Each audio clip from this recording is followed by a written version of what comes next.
Sutra teratai yang menakjubkan. Bab 11. Kemunculan stupa mustika. Sun Faxiang Sutra Teratai episode 1314.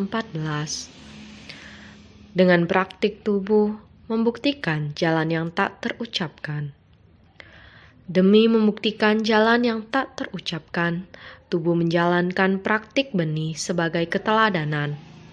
Dalam dunia jahat penuh kekeruhan, kebencian dan kedengkian meningkat tinggi, sehingga sulit untuk menegakkan dharma. Hakikat diri dapat menyempurnakan jiwa kebijaksanaan dan berhenti pada dharma bajik sebagai tubuh transformasi. Dengan makna tanpa rintangan dan pembabaran dengan maha sukacita, membuktikan esensi prinsip kebenaran sejati daripada tubuh dharma.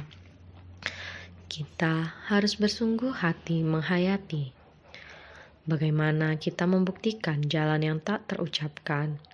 Jalan yang tak terucapkan bukanlah sesuatu yang dapat ucapkan. Ketika kita mendengar dhamma, kita harus masuk ke dalam batin, mengukirnya di dalam hati, simpan di dalam hati kita. Selain itu, harus disesuaikan dengan hal duniawi, dapat dipraktikkan dalam tindakan nyata di dunia ini.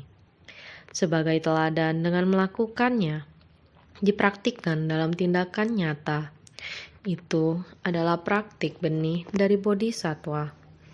Praktik benih dari bodhisattva, kita selalu membahasnya. Bodhisattva bukan hanya namanya saja. Kita harus berusaha bersumbangsi, terjun ke dalam kerumunan orang banyak.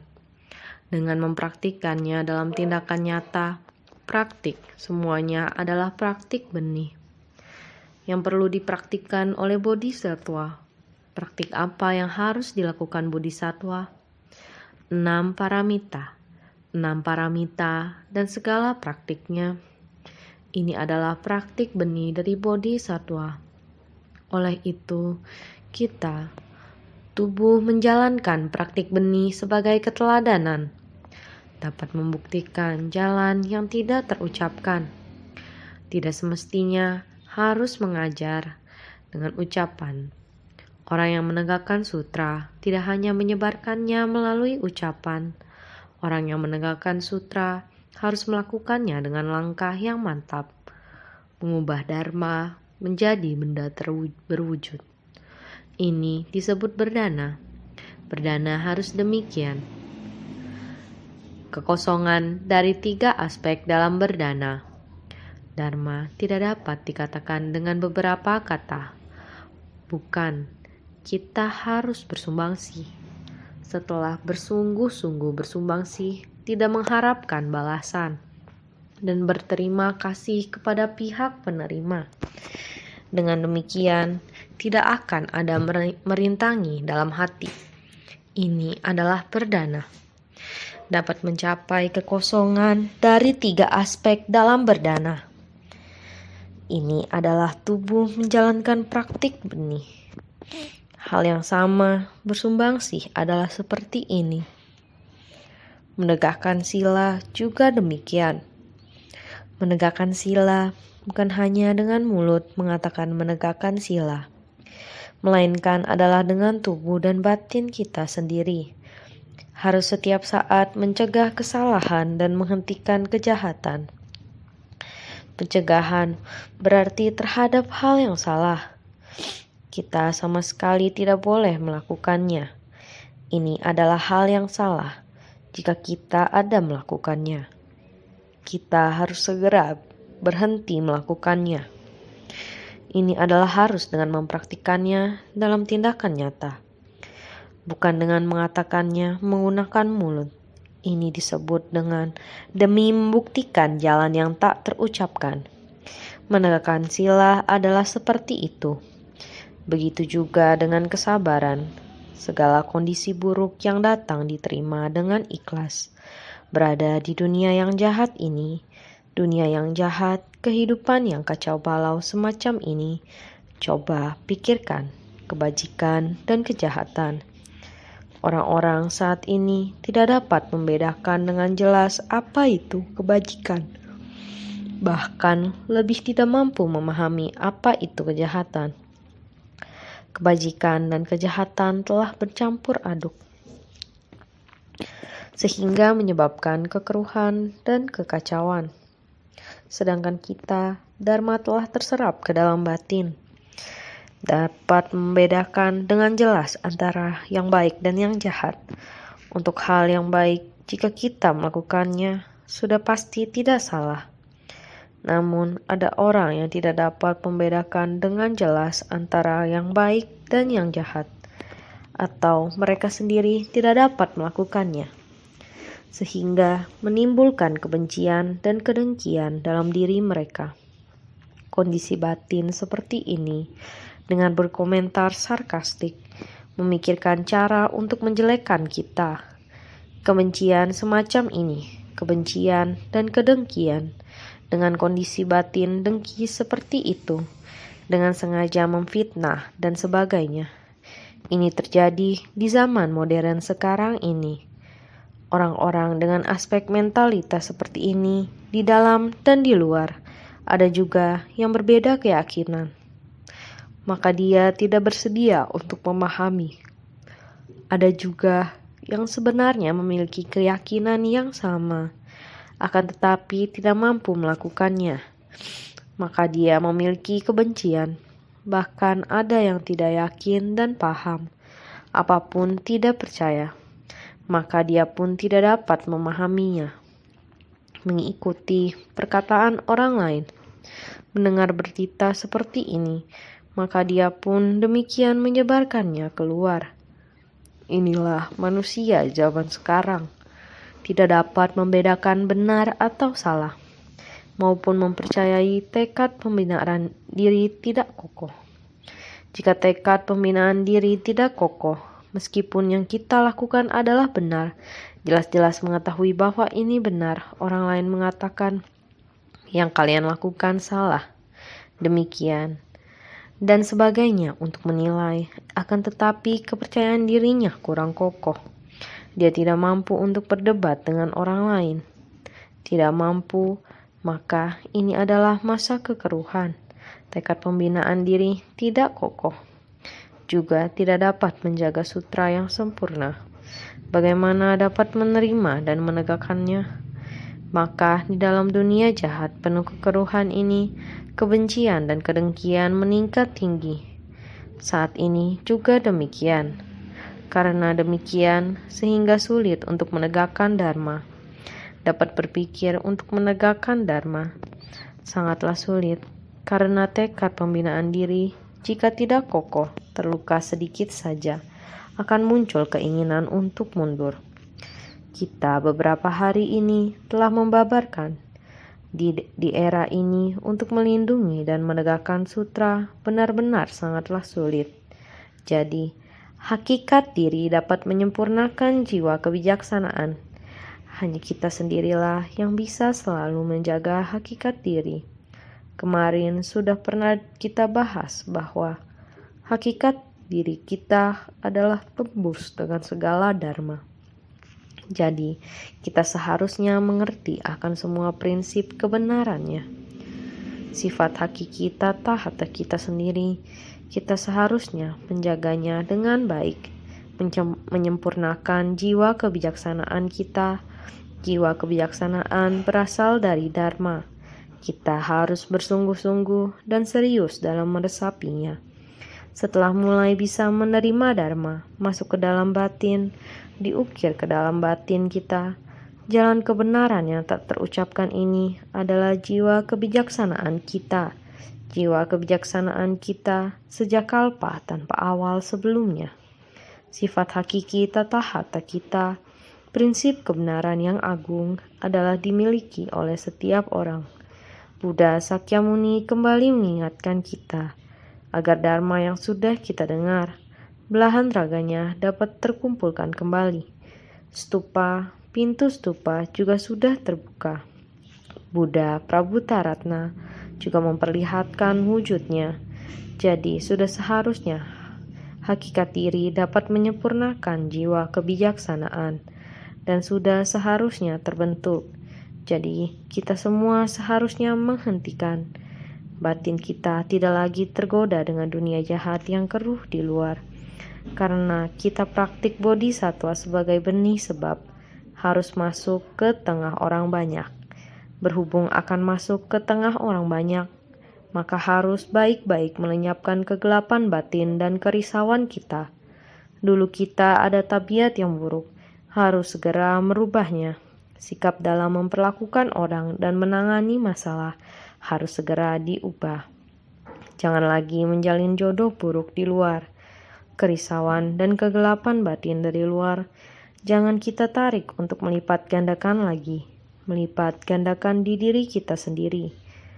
Mengambil kesalahan orang lain untuk menghukum diri sendiri. Bukankah ini yang sering dikatakan? Oleh karena itu, kita harus menghentikan ini. Kerisauan dan kegelapan batin antar sesama, semua harus kita hentikan. Semuanya telah dihapus. Arah tujuan kita sekarang sudah semestinya juga harus ditentukan. Arah tujuan jangan setengah-setengah. Kadang-kadang senang sesuai dengan keinginan kita, maka kita senang. Jika senang, maka harus mengarah ke yang bajik. Bergaul dengan gembira antar sesama. Terkadang masih ada tabiat buruk. Sedikit-sedikit tidak suka, tidak sesuai dengan keinginan kita. Jelas-jelas kita sudah sedang mengarah ke kebajikan, tapi sedikit saja tidak sesuai dengan keinginan kita. Sikap kita kembali memperbanyak kerisauan di antara sesama. Ini kita harus sangat waspadai diri sendiri. Di kehidupan yang seperti ini, kita terus-menerus melakukan kesalahan yang sama. Sebenarnya, semua orang memiliki niat yang bajik.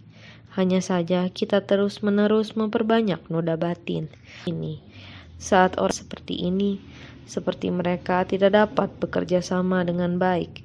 Apabila kita memiliki sikap seperti ini, kita hendaknya cepat-cepat menghentikannya. Apabila arah sudah benar, kita hendaknya cepat-cepat berjalan ke arah benar tersebut. Giat membina diri dan tidak lagi memiliki pikiran bercabang. Fokus dan tidak terganggu untuk maju dan tidak pantang mundur. Inilah yang disebut dengan giat membina diri. Giat membina diri seperti apa? Berhenti pada dharma bajik. Dharma yang baik adalah tubuh jelmaan kita. Dharma adalah tubuh jelmaan kita. Belahan raga kita, prinsip kebenaran ada di dalam diri kita, dan kita hendaknya melakukannya. Mempraktikkan dalam tindakan nyata pengajaran dari Sang Buddha, kita hendaknya mengikuti ajaran beliau, memasukkannya di dalam batin kita. Kita menggunakan tubuh yang semu ini untuk mempraktikkan dharma benar. Sejak zaman dulu, prinsip kebenaran tidak berubah. Kehidupan kita hanyalah sementara. Sekarang kita dapat mendapatkan prinsip kebenaran yang kekal. Kita hendaknya menggunakan kehidupan dan tubuh kita yang sementara ini, tubuh ilusi ini, untuk melatih jalan kebenaran. Oleh karena itu, kita hendaknya memasukkan dharma ke dalam batin kita. Kita menggunakan praktik benih dari bodhisattva ke dalam tindakan pengajaran Sang Buddha dan 6 paramita dan puluhan ribu praktiknya. Inilah dharma. Dharma tubuh jelmaan adalah menggunakan tubuh ilusi untuk mempraktikkan dharma benar. Maka dengan makna tanpa rintangan dan pembabaran dengan maha sukacita. Makna tanpa rintangan merupakan 4 kebijaksanaan tiada rintangan, yang meliputi makna tanpa rintangan dan bahasa tanpa rintangan, kefasihan tanpa rintangan, membabarkan tanpa rintangan, tidaklah meninggalkan prinsip kebenaran yang sejati. Makna tanpa rintangan, makna adalah prinsip. Prinsip kebenaran tanpa rintangan juga perlu dibabarkan dengan kefasihan tanpa rintangan dan juga senang membabarkan. Jika tidak demikian, ketika kita bertemu dunia jahat yang penuh kekeruhan ini, benci dan dengki akan meningkat. Perihal yang seharusnya merupakan perihal baik, perihal yang kita lakukan dengan benar, ketika angin kegelapan batin berhembus, jika keyakinan kita tidak kokoh atau tidak jelas akan prinsip kebenaran, ada prinsip yang tidak disampaikan dengan jelas. Jikalau demikian, kita akan menjauh. Kita harus mendengar Dharma dengan serius, baik di masa sekarang maupun masa lampau. Jalan yang kita tapaki sekarang berasal dari mana asalnya? Kita harus memahaminya dengan jelas.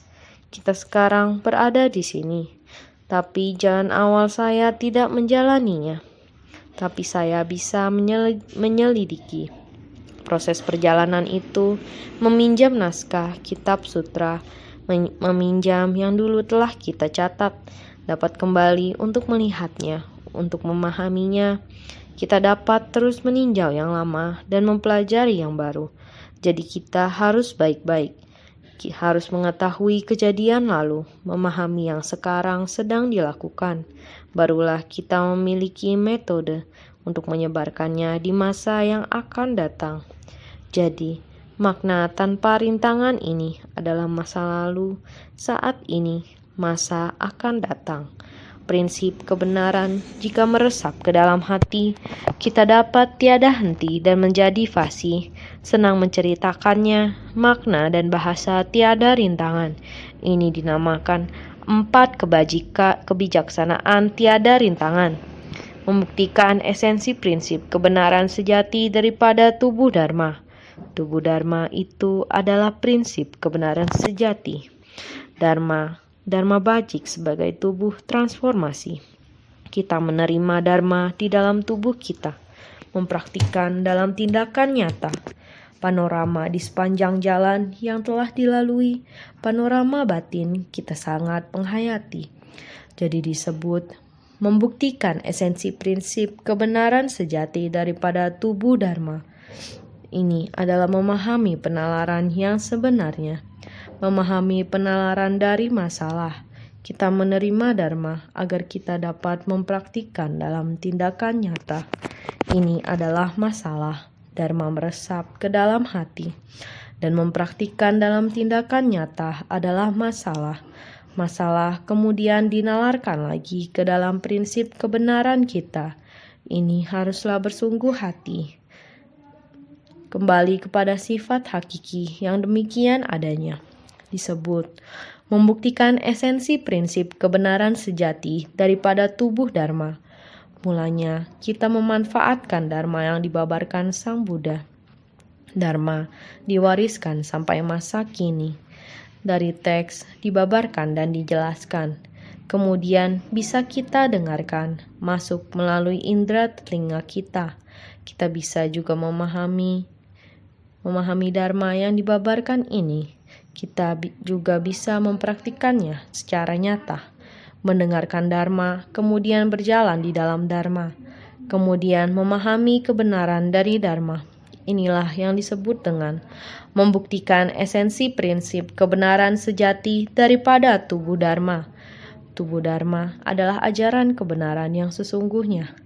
Wujud tubuh dari tubuh Dharma adalah dengan memanfaatkan permasalahan yang ada untuk melatih batin, kemudian bersatu dengan ajaran kebenaran. Kita harus sangat bersungguh hati dalam hal ini, benar-benar bersungguh hati untuk memahaminya. Naskah sutra sebelumnya seperti ini. Sekiranya semasa bencana api kalpa, seseorang memikul rumput kering dan masuk ke dalam api tanpa terbakar, juga belum dianggap sebagai sulit. Sekiranya adalah sebuah perumpamaan, diumpamakan bahwa sewaktu kalpa kehancuran, jika datang bencana api kalpa, yakni di saat ini, bencana kebakaran terus-menerus terjadi. Di masa kini, bencana kebakaran ini terus-menerus terjadi. Jika terjadi kebakaran dan memikul kayu dan rerumputan kering dan masuk ke tengah kobaran api tersebut, namun tidak terbakar oleh api, Buddha berkata, juga belum dianggap sebagai sulit. Kayu kering masuk ke dalam api, bagaimana mungkin tidak terbakar? Buddha berkata, hal ini tidaklah sulit. Buddha berkata, setelah aku parinirwana, sekiranya seseorang menegakkan sutra ini dan membabarkannya pada satu orang saja, inilah dianggap sulit. Dahan kering dan api yang berkobar-kobar tidak akan terbakar. Tidaklah sulit. Hal yang sulit adalah setelah Buddha parinirwana, walaupun hanya ada satu orang yang mau menegakkan sutra ini, yang berkenan menerima sutra ini, dirinya menerima dan meresapinya ke dalam batin, juga akan menjelaskan semua yang dipahami tentang sutra ini kepada orang lain, walaupun hanya satu orang saja. Jika kita bersedia, inilah yang sulit, benar-benar sulit. Sekarang ini, saat semua orang mendengarkan sutra dengan sangat serius, saya merasa perlu terus dan terus membabarkan. Mendengar ada yang datang dari luar negeri. Mereka berkata bahwa mereka juga sangat giat bersemangat.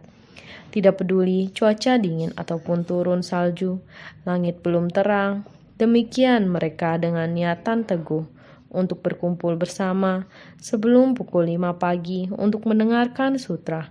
Mendengar kabar ini, bagaimana mungkin tidak membabarkan, terutama di seluruh tempat pelatihan diri. Tempat pelatihan diri relawan suci. Semua orang dengan sangat tepat waktu datang mendengarkan Dharma. Bagaimana mungkin tidak membabarkan Dharma? Ini menyemangati saya untuk terus bertahan dalam membabarkan Dharma, memberikan kekuatan untuk membabarkan sampai selesai Dharma ini.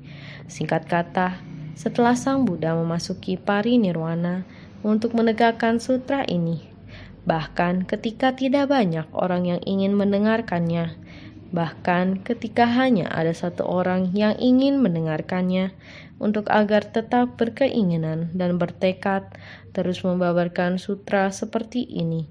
Bagi saya pun tidak yakin bahwa saya bisa melakukannya. Maka Sang Buddha berkata, sekiranya seseorang menegakkan sutra ini setelah aku parinirwana dan membabarkannya pada satu orang saja, inilah dianggap sulit. Dibandingkan dengan membawa kayu kering di dekat api tanpa terbakar, itu bahkan lebih sulit lagi. Itu benar-benar sangat sulit. Ketika itu sepenuhnya dapat menyebarkan sutra. Untuk hanya mampu mengajar dan mendengarkan sutra, ini sangatlah tidak mudah. Belum lagi untuk dapat memasukkan sutra ini ke dalam hati dan mempraktikkannya secara nyata, ini sangatlah tidak mudah. Maka dalam bab ini, Sang Buddha terus-menerus mengatakan bahwa untuk menegakkan sutra sangatlah sulit. Ada banyak tingkat kesulitan yang tak terbayangkan. Tetapi Sang Buddha mengatakan itu tidaklah sulit. Tetap saja dalam menegakkan sutra di dunia jahat yang penuh kekeruhan ini sangatlah sulit. Kita dapat melihatnya dalam sutra teratai untuk menyelesaikannya. Memang terdapat banyak sekali rintangan. Selanjutnya, naskah sutra mengatakan, sekiranya seseorang dapat menegakkan 84.000 perbendaharaan Dharma dan 12 bagian naskah sutra Buddha, serta membabarkannya kepada orang-orang, memungkinkan para pendengarnya memperoleh 6 kekuatan gaib, sekalipun mampu berbuat demikian, juga belum dianggap sebagai sulit. Jika demikian, mungkin ada seseorang dapat menegakkan 84.000 perbendaharaan Dharma dan 12 bagian naskah sutra Buddha, datang untuk menjelaskan kepada semua orang, bahkan membantu setiap orang memperoleh 6 kekuatan gaib. Sekalipun demikian, itu tidak akan terlalu sulit untuk dilakukan. Namun, juga sangat sulit untuk menegakkan sutra ini. Sang Buddha telah membabarkan 84.000 perbendaharaan Dharma, 12 bagian naskah sutra Buddha. Berapa banyak ajaran yang ada tepatnya? Itu adalah 84.000 perbendaharaan Dharma. Sekiranya seseorang dapat menegakkan 84.000 perbendaharaan Dharma dan 12 bagian naskah sutra Buddha, serta membabarkannya kepada orang-orang. 84.000 perbendaharaan Dharma adalah Dharma yang diajarkan oleh Tathagata dalam 350 persamuhan Dharma. Dalam setiap persamuhan, dari semua persamuhan itu mengandung 6 paramita. 300 kali 6 adalah 1.800. 50 kali 6 adalah 300. Seluruhnya ada 2.100. Masing-masing menghapus 4 unsur utama dan 6 objek indera menjadi 21.000. Berkaitan dengan ketamakan, kebencian, dan kebodohan, serta yang setara dengan 3 racun batin itu, juga masing-masing memiliki 21.000. Jadi seluruhnya adalah 84.000. Dharma yang dibabarkan oleh Tathagata dalam 350 persamuhan Dharma benar-benar persamuhan Dharma yang sangat besar. Benar-benar ada 350 persamuhan Dharma. Ini adalah sutra yang sempurna. Pembabaran Dharma ada demikian banyak, menegakkan perbendaharaan Dharma Agung Tathagata dalam sesi persamuhan yang formal saja. 350 persamuhan Dharma, Sang Buddha sangat berupaya keras. Dalam setiap persamuhan dari semua persamuhan itu mengandung 6 paramita. Dalam setiap persamuhan, lebih dari 300 persamuhan, 350 persamuhan Dharma. Setiap persamuhan Dharma membabarkan ajaran Dharma. Semuanya terkandung di dalam 6 paramita. Semuanya mengandung 6 paramita. Ini adalah 6 kesempurnaan. Ini 350 persamuhan Dharma. Setiap persamuhan Dharma mengandung 6 paramita. Semua 300 persamuhan mengandung 6 kesempurnaan, yaitu 300 kali 6 adalah 1.800 atau 1.800. Tambahan 50 persamuhan. 50 juga sama mengandung 6 paramita, yaitu 50 kali 6 adalah 300. Jika dijumlahkan seluruhnya adalah 2.100. Masing-masing menghapus 4 unsur utama dan 6 objek indera. 4 unsur utama dan 6 objek indera. Ajaran kebenaran ini, ajaran tentang 6 paramita, masing-masing menghapus 4 unsur utama dan 6 objek indera menjadi 21.000. 4 unsur utama, kita tahu bahwa banyak noda batin kita berasal dari perpaduan semu tubuh kita, dan 6 indera yang bersentuhan dengan dunia luar. Kondisi 6 paramita yang bersentuhan dengan objek luar. Oleh karena itu, menjadi keserakahan, kebencian, kebodohan, keserakahan, kebencian, dan kebodohan masing-masing memiliki racun. Itulah 4. Kita memiliki 4 kali 21.000, digabungkan menjadi 84.000. Oleh karena itu, kita mengatakan setiap orang memiliki 84.000 noda batin yang ada dalam 4 unsur utama dan 6 objek indera kita. Noda batin dan ketidaktahuan ini secara keseluruhan tidak dapat dipisahkan dari keserakahan, kebencian, kebodohan. Ketika digabungkan bersama akan menjadi 84.000 noda batin.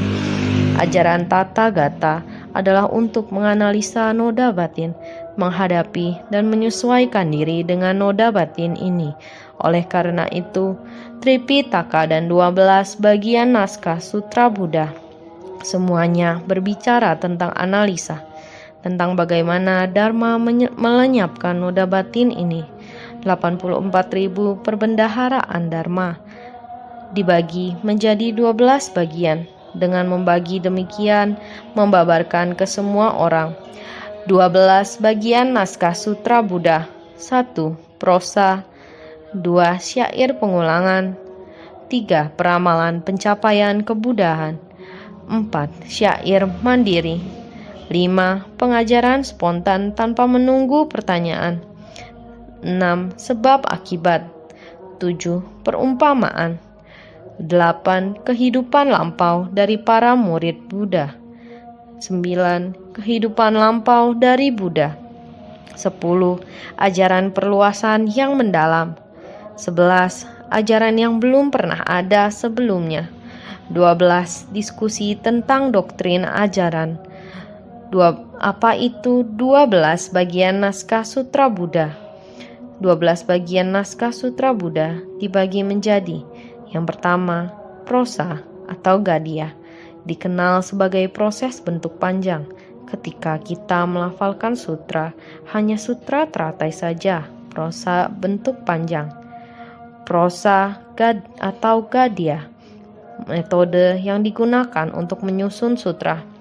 Adapun yang demikian, syair pengulangan atau geya. Setelah prosa, karena naskah sutra sangatlah penting, maka diulang dan ulang lagi. Kita sekarang juga berbicara tentang syair, yaitu sebagai tanggapan atas prosa sebelumnya. Ini adalah syair pengulangan atau geya. Ketiga adalah peramalan pencapaian kebudahan atau Vyakarana. Dalam sutra ini ada bab peramalan pencapaian kebudahan. Para murid telah menerima, membangkitkan tekad luhur. Ketika ada sebab, pasti ada akibat di kemudian hari. Sekarang ini membangkitkan tekad adalah benih. Sang Buddha memberi peramalan pencapaian kebudahan, buah masa mendatang, karena 6 paramita dan puluhan ribu praktiknya, praktik benih dari bodhisattva maju menuju ke arah buah pencapaian. Maka Sang Buddha demi mereka memberi peramalan mencapai kebudahan di masa mendatang. Ini adalah peramalan pencapaian kebudahan, Vyakarana. Yang keempat disebut syair mandiri atau gata. Apa yang disebut syair mandiri atau gata? Syair mandiri atau gata dalam 12 bagian naskah sutra Buddha, gata dan geya. Kedua-duanya adalah dalam bentuk syair. Dikarenakan geya adalah pengulangan, makanya dinamakan syair pengulangan. Sedangkan gata adalah bait syair yang berdiri sendiri, makanya disebut syair mandiri. Syair mandiri atau gata adalah dalam 12 bagian naskah Buddha. Ada gata dan geya. Kedua bagian ini dinamakan bait syair. Semua menggunakan syair. Syair adalah jumlah kata yang terbatas. Ini dinamakan bait syair. Tapi geya adalah syair pengulangan. Syair pengulangan yang dikatakan tadi, syair yang kita sebut sekarang juga adalah syair pengulangan. Ini dinamakan geya atau gata. Gata, nama ini dinamakan bait syair yang berdiri sendiri. Sebelumnya tidak ada prosa, tetapi Sang Buddha memulai dengan menggunakan bait syair. Untuk membabarkan dharma, ini dinamakan syair mandiri atau gata. Ini adalah yang biasa kita sebutkan sebagai 12 bagian naskah sutra Buddha. Dalam mengumpulkan dan menyusun sutra, ini dibagi menjadi beberapa bagian seperti ini. Kelima, pengajaran spontan tanpa menunggu pertanyaan atau udana. Pengajaran spontan tanpa menunggu pertanyaan atau udana, yaitu seperti sutra Amitabha, tanpa menunggu pertanyaan. Tapi Buddha mulai membabarkan. Inilah dibagi menjadi bagian seperti ini. Saat mengumpulkan dan menyusun sutra, ada pertanyaan dalam sutra teratai. Karena ini adalah sebab dan kondisi yang agung, Sariputra mulai bertanya. Sebelum Sariputra mulai bertanya, Maitreya dan Buddha dan Bodhisattva Manjusri pun saling berdialog. Namun, pengajaran spontan tanpa menunggu pertanyaan, ini adalah jenis lain. Tidak perlu ada yang bertanya, Sang Buddha merespon pada akar kapasitas makhluk di dunia. Memberi pengajaran spontan. Keenam adalah sebab akibat atau nidana. Melihat sebab akibat tertentu, Sang Buddha mulai menggunakan sebab akibat sebagai perumpamaan sesuai dengan akar kapasitas para makhluk untuk membabarkan masa lalu, masa sekarang, dan lainnya. Ketujuh adalah perumpamaan atau awadana. Menggunakan cara perumpamaan. Dalam Sutra Teratai kita juga ada bab perumpamaan. Selanjutnya, kehidupan lampau dari para murid Buddha atau Itiwritaka. Itiwritaka adalah Buddha membabarkan tentang sebab dan kondisi kehidupan lampau dari para muridnya. Ini seperti bab perumpamaan kota gaib pada masa 16 orang pangeran, sebab dan kondisi di masa lampau. Ini adalah kehidupan lampau dari para murid Buddha atau Itiwritaka. Kehidupan lampau dari Buddha atau Jataka adalah sebab dan kondisi masa sekarang dan masa lampau Buddha sendiri dengan semua orang. Mengapa saya bisa bertemu dengan Dewa Datta? Di kehidupan masa lampau, saya dan Dewa Datta memiliki sejarah permusuhan di antara kami, sehingga di mana-mana saya dicelakai oleh Dewa Datta dan lain sebagainya. Ini semua disebut kehidupan lampau dari Buddha atau Jataka. Kesepuluh adalah ajaran perluasan yang mendalam atau Waipulya. Buddha mencapai pencerahan dalam waktu sekejap. Dia menjadi satu dengan alam semesta. Pada saat itu adalah membabarkan Awatamsaka. Ajaran perluasan yang mendalam atau Waipulya sangat luas, mencakup segala sesuatu di alam semesta, memiliki kelapangan dada seluas jagat raya. Dharmanya sangat banyak. Demikian disebut ajaran perluasan yang mendalam atau Waipulya.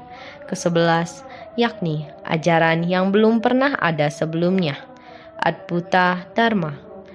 Buddha memiliki banyak kekuatan gaib yang sulit terbayangkan.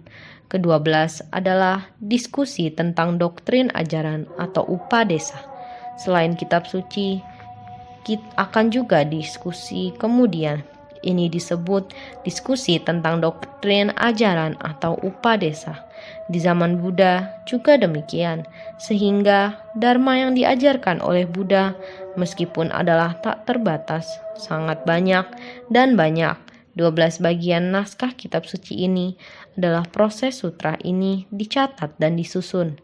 Ini mencakup 12 bagian naskah sutra yang memiliki bentuk dan metode pengajaran yang berbeda. Seperti inilah dengan memanfaatkan berbagai kesempatan yang berbeda untuk membabarkan dharma kepada semua orang. Jadi, dharma yang diajarkan Sang Buddha adalah demikian. Dharma yang dibabarkan Buddha, sekalipun jumlahnya tak terhingga, namun apabila semua digabungkan sepenuhnya dan dikelompokkan, hanya terdiri dari 12 bagian naskah sutra Buddha ini. Sekiranya dapat melindungi dan menegakkan semua sutra ini dan membabarkannya pada orang-orang. Buddha menggunakan banyak metode untuk membabarkan ajaran dalam kesempatan yang berbeda terhadap makhluk yang berbeda dengan kapasitas yang berbeda. Namun mereka semua dipadukan.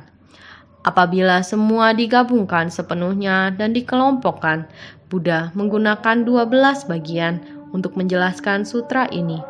Buddha menggunakan 12 cara untuk menjelaskan sutra ini. Sekiranya dapat melindungi dan menegakkan semua sutra ini dan membabarkannya pada orang-orang, kita mestinya melindungi dan menegakkan sutra ini dan membabarkannya kepada orang-orang. Ini tidaklah sulit. Memungkinkan para pendengarnya memperoleh 6 kekuatan gaib. Memungkinkan para pendengar itu memperoleh 6 kekuatan gaib dan mencapai tingkatan arhat. Namun 80.000 perbendaharaan dharma ini tidak begitu sempurna dan seketika seperti kendaraan tunggal. Memungkinkan para pendengarnya memperoleh 6 kekuatan gaib. Terutama, kita harus memungkinkan para pendengar untuk mencapai 6 kekuatan gaib, mencapai tingkatan arhat. Untuk memperoleh kemampuan ini, kita harus menjelaskan dharma ini, hingga mereka bisa memperoleh 6 kekuatan gaib. Mencapai kemampuan seperti ini, namun 80.000 perbendaharaan dharma ini tidak begitu sempurna dan seketika seperti kendaraan tunggal. Setelah menjelaskan begitu banyak, meskipun kita membantu mereka untuk memperoleh 6 kekuatan gaib dan membantu mereka memperluas kekuatan gaib, meskipun kita bisa memberikan banyak ajaran, namun ini masih tidak begitu sempurna dan seketika. 6 jenis kekuatan gaib. Gaib merujuk pada batin surgawi. Kekuatan merujuk pada sifat kebijaksanaan. Kebijaksanaan alamiah dapat menerangi sepenuhnya tanpa rintangan. Makanya dinamakan kekuatan gaib. Kalau kita sering membahas tentang kekuatan gaib, seperti bisa terbang di langit, seperti bisa mendengar dan melihat dari jarak jauh, sesungguhnya tidaklah demikian. Kekuatan gaib sebenarnya yaitu gaib adalah batin surgawi kita, yaitu sifat kebijaksanaan tata hata yang merupakan bawaan dari lahir. Seharusnya demikian. Kebijaksanaan alamiah menerangi sepenuhnya tanpa rintangan. Sebenarnya, kebijaksanaan alamiah pada dasarnya adalah batin kita, seperti kebijaksanaan agung cermin sempurna atau adarsa jnana. Tetapi kita tertutupi oleh kegelapan batin, jadi kita tidak bisa memahami kebenaran dengan sangat jelas. Tetapi sekarang ini, jika kita bisa berada dalam kendaraan tunggal yang sempurna, memahami apa itu kekuatan gaib. Kekuatan gaib, yaitu batin kita, menembus sifat hakiki tata hata kita. Sifat kebijaksanaan ini, jika kita dapat sepenuhnya memahami, dengan seharusnya cermin batin kita, cermin batin bulat sempurna akan bisa lebih jelas. Maka bisa memantulkan sepenuhnya tanpa rintangan. Inilah kekuatan gaib yang kita inginkan. Tetap orang awam seperti kita dapat memahaminya. Saya ingin memiliki kekuatan gaib. Ini tidak mungkin. Maka sekalipun mampu berbuat demikian, juga belum dianggap sebagai sulit.